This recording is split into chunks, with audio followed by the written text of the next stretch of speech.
Hey, this is Politics with Laura. Oh, Democrats. I know what you did last year.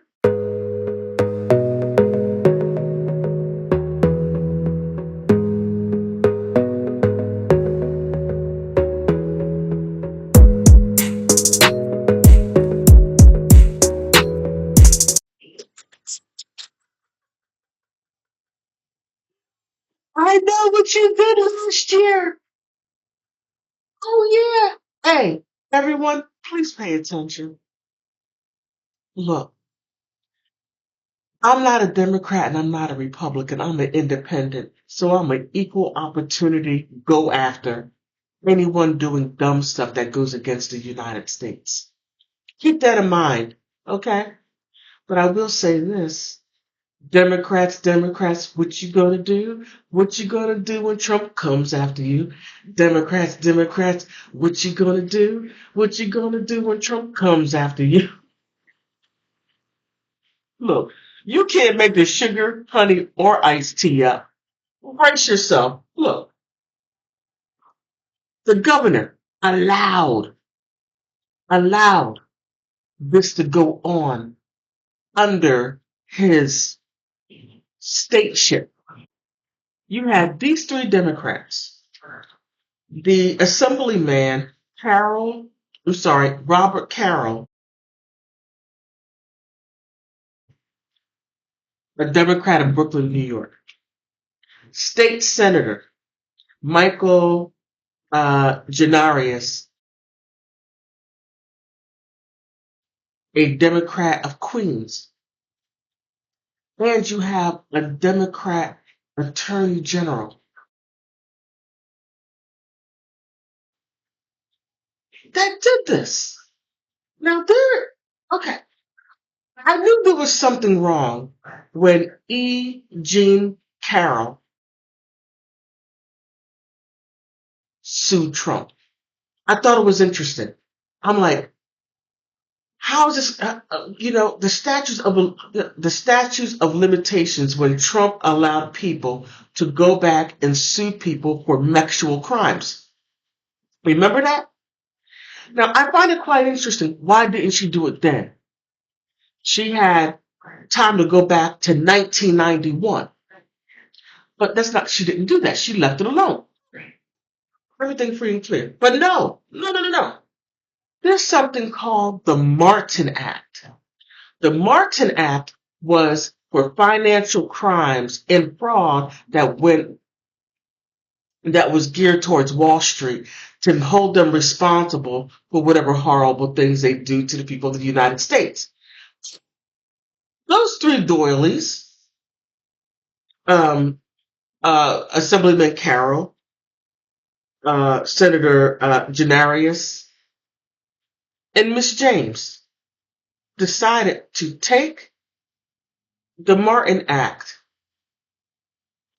and to overturn the statute of limitations, which is 6 years, and to be able to go back as far as you want. Now, keep in mind, it is a civil fraud and financial crime bill that is civil. So, how was it that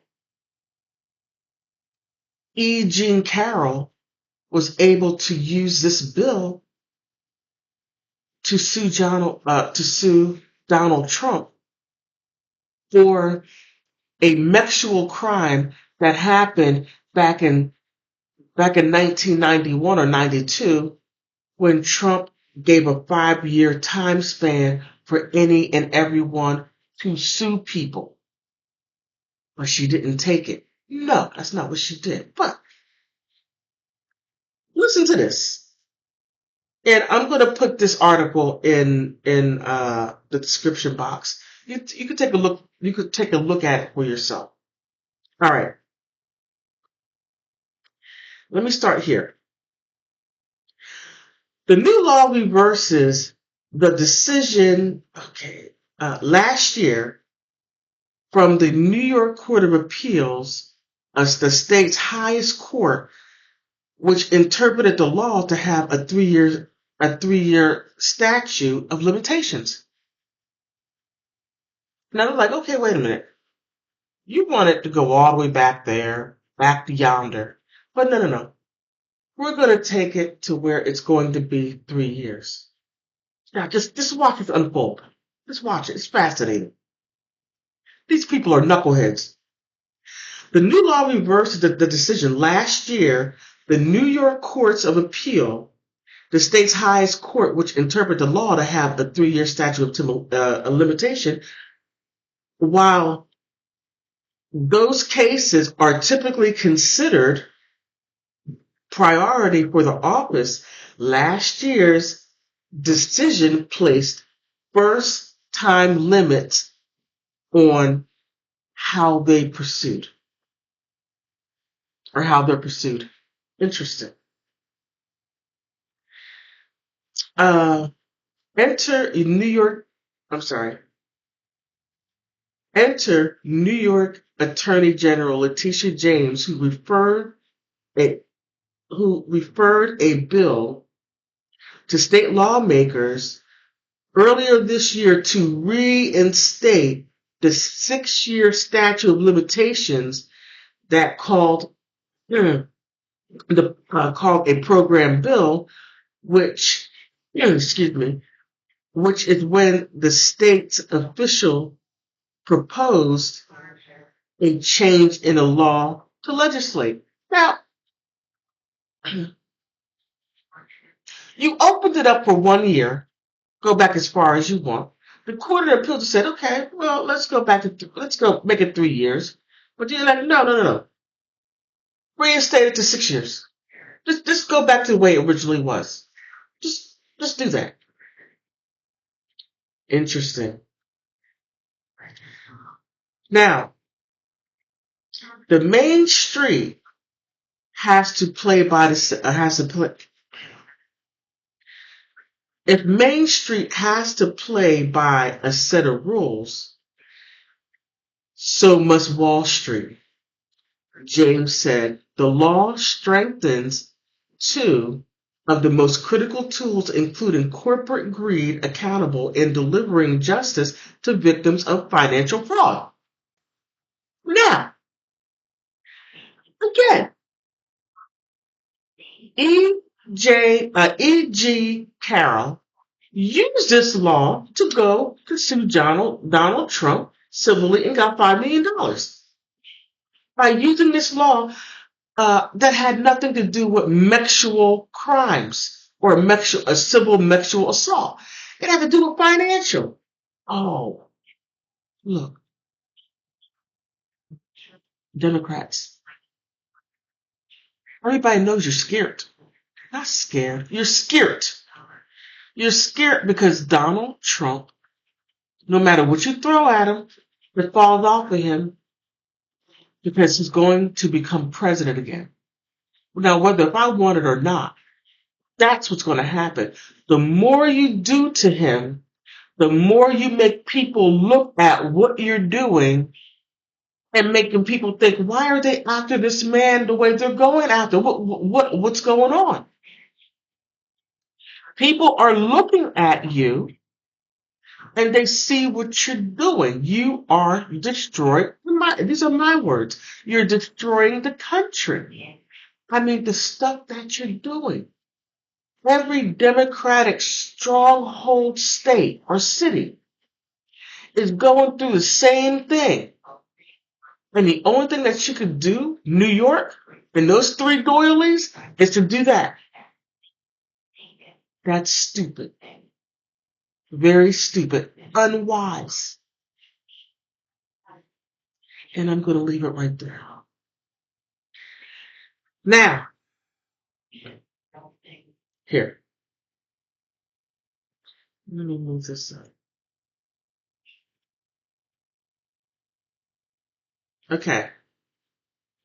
The law adds a new subdivision to a section of the state's civil practice law that allows action brought under the Martin Act to be pursued within 6 years of the alleged violation. The charge also applies to the executive law, 36, parentheses 12, and the parentheses, a part of the state law that allows the Attorney General's office to seek restitution or damages in cases of persistent fraud. What does that have to do with a sexual crime? Well, that's what I asked myself. That's what I asked. So I'm thinking, so what are these three doilies doing? They take a law, they give you as long as you want. The Court of Appeals says, no, we're going to give it 3 years. Then you say, well, no, we're going to go back to the original 6 years. By that time, within that last year, we all know what you did last year. We all know it. Now you want to put it back to the way it was, just so E.G. Carroll can have time to file, rushed her case, because these cases go quick. I thought it was interesting how fast the case went. Warp speed. You can't make this stuff up. You can't. The Martin Act has become an invaluable tool for enforcement against financial crimes, again, financial, not sexual, and unfortunately, a misguided court decision made it harder to use the tool. Gianaris, said, can't pronounce his name. We wanted to go back to the way it was originally used to allow the state to have a maximum time possible to go after wrongdoers in financial service industry. Interesting. And there's something else I want to point out. Oh, did I? Okay. So, what do you think? What do you think? Because to me, Democrats, you're shaking in your boots. You're shaking in your boots. First, you have Braggs, Alvin Braggs. Now you have these three, Garbinius, what's the other guy's name? Carroll, and now Letitia James, ganged up on Donald Trump, which, look, the more you come after him, the harder Trump fights. Look, the man's going to become president again. He is, whether you like it or not. He's going to become president again. You know, whether, and there's a faction. Okay, I'm going to put it like this. There is a fight going on. Two sections of Americans. You got globalists and you have nationalists. And when you say nationalists, you're saying racist. Stop saying racist, because everyone is a nationalist. You don't say people, and a nationalist simply means you have a love for your country. That is it. You don't say anything about Mexicans when they're waving their flags, loving Mexico, and they say, I'm Mexican. Do you call them a racist? No. Do you call people in England when they're waving their flag and they have national pride, do you call them racist? No. But whenever Americans wave the American flag and they show pride and love for America, you call them racist. Oh my goodness, you're cutting your own throat in spite of your face. I know I'm supposed to say nose. Okay, what do you think? You put something down in the comment section. What do you think? On that note, I want to thank you for stopping by.